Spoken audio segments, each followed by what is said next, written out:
अस्सलाम वालेकुम दोस्तों, तुसीं देख रहे हो हसीन पंजाब टीवी ते मैं तुहाडा मेज़बान अमीर हमजा। दोस्तों, सब तो पहले अपने चैनल हसीन पंजाब टीवी को सबसक्राइब ते नाल लगे बैल दा बटन दबाओ ताकि साडी हर नई आने वाली अच्छी और बेहतरीन वीडियो साडे वीरां तक आसानी नाल पहुंच सके। और तुसीं ये वीडियो देखो सब तो पहले। अज जनाब अपने वीरां भरावां दी फरमाइश ते काफ़ी वीरां भरावां ने डिमांड की सी कि साहिवाल नस्ल की सानू गाय लैके दिओ। अज अपने वीरां वास्ते एक साहिवाल क्रॉस गाय की वीडियो लैके हाजिर होए हैं। दूसरा सुबह इस गाय ने सुना है, कैमरामैन साहब जानवर दिखाएंगे। उस तो बाद सारिया गल्लां बातां मालकां दी जुबानी मालकां कोलों पुछांगे कि किन्ने दिन लैंदी है, की पिछले सूबे का दुध का रिकॉर्ड है, की डिमांड करते हैं। माशाल्लाह कद चंगा, वेल चंगी, रंग बड़ा माशाल्लाह कमाल है, थन बड़ा कमाल लग्या होया है। देख सकते हो माशाल्लाह मोटा थन लग्या होया है और पूरा मुठ मुठ का थन है। सोहनिया विरला माशाल्लाह। हले तक मजीद गां ने 10 तो 12 दिन लै जाने ने। सून दे विच जिहड़ियां वधना नज़र आ रही ने, एक गां भरेगी। घरेलू जानवर है जनाब, तसल्ली वाला जानवर है।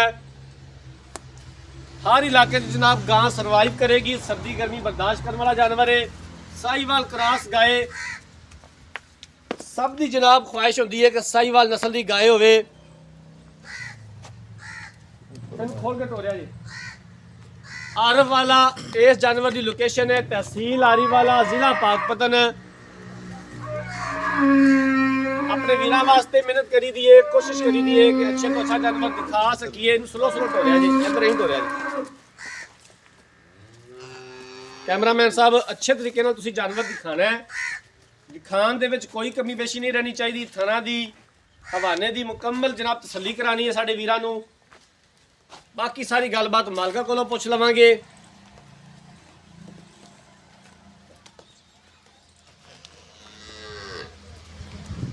माशाल्लाह सोहना जानवर है, तसल्ली वाला जानवर है। बाकी जनाब गारंटियां मालका कोलों लवांगे। कैमरामैन साहब थना की तसल्ली करवा दिओ अच्छे तरीके नाल। हाले तक देख सकते हो हवाने च लचक काफ़ी हैगी है। हुण जनाब लाए पै रही है गां। तकरीबन 10 तो 12 दिन आराम नाल गाय ने लै जाने ने। हवाना माशाल्लाह खूबसूरत है, वधरा नज़र आ रही ने गाय दियां।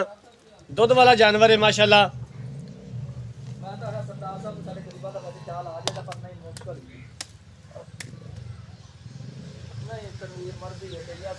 वो जनाब मालका कोलों इहदी सारी गलबात पुछ लैने आ, पूरी डिटेल ले लैने आ। अस्सलाम वालेकुम जी। भजन की हाल है, तबीयत से ठीक है? जानवर दिखाया साडे वीरां नूं, गाय दिखाई है। किनवा इहने सुबह सुना जी, ते किन्ने दिन लैंदी सून दे विच? सुबह किनवा सुना? दूसरा सुबह सुना है, 10 तो 12 दिन लै जाएगी। भजन अपनी गां पार तो नहीं पाँदी, किसी किस्म का कोई मसला मसाइल? तुसीं पिछले सूबे कितना दुध चोंदे रहे जी? 14-15 किलो। कोई इहदे थना दा वाधा घाटा, कोई मसला मसाइल? इहदा गब्बन का सौदा हो जाता है। थना दी ते पिछे दी अपनी मुकम्मल गारंटी होनी चाहिए जी। ठीक है, की इहदी डिमांड है, किन्ने दे पैसे ने? मेरी एक गल सुन लिया जी, ये तुहाडी चीज़ है, किसी ने धक्के नाल खोलनी कोनी दी। ते बस मुनासिब जिहा रेट करिया जे आपां मंडी च नहीं खड़े। ठीक है, इत्थे साडे वीरां ने जानवर आ गया पसंद, मौके ते पेमेंट करनी है ते झटपट लगना है। इस वास्ते मुनासिब जी डिमांड करिया जे कि साडे किसी वीर नूं तुहाडी डिमांड भी पसंद आ जाए। जानवर तो उन्होंने देख ही लिया। मोल तो 10 करते हैं। अच्छा जी, फाइनल किन्ने दी बेचनी? 290 दे दो। फाइनल 290 दी। इहदे विचों कोई मजीद इस तो घट वध नहीं होना, लेकिन फिर भी असीं कोई गुंजाइश घटावांगे जरूर। आया किराया छाड़ी जी, ठीक हो गया। लो जी, मालकां दी गल्लां बातां सुन लईआं ने। कैमरामैन साहब जानवर एक बारी फिर दिखा दिओ। 10 तो 12 दिन गाय लै जाएगी सून दे विच। पिछले सूबे मालकां दे कोल 14 तो 15 लीटर दुध करदी रही है गाय। थना दी, पिछे दी, हवाने दी हर तरह की मुकम्मल गारंटी है साडी भी ते मालकां दी भी। डिमांड 3,10,000 रुपया करते हैं। फाइनल जनाब 2,90,000 रुपया। इहदे विच भी घर आया मजीद असीं इंशाअल्लाह ताला दीद प्यार करवावांगे। अगर किसी वीर भरा ने जानवर खरीदना है, राब्ता नंबर 0312 612 2054, 0312 612 2054। इस नंबर पर व्हाट्सअप बनी है। अगर साडी अज वाली वीडियो पसंद आए, वीडियो को लाइक तो शेयर जरूर करना है।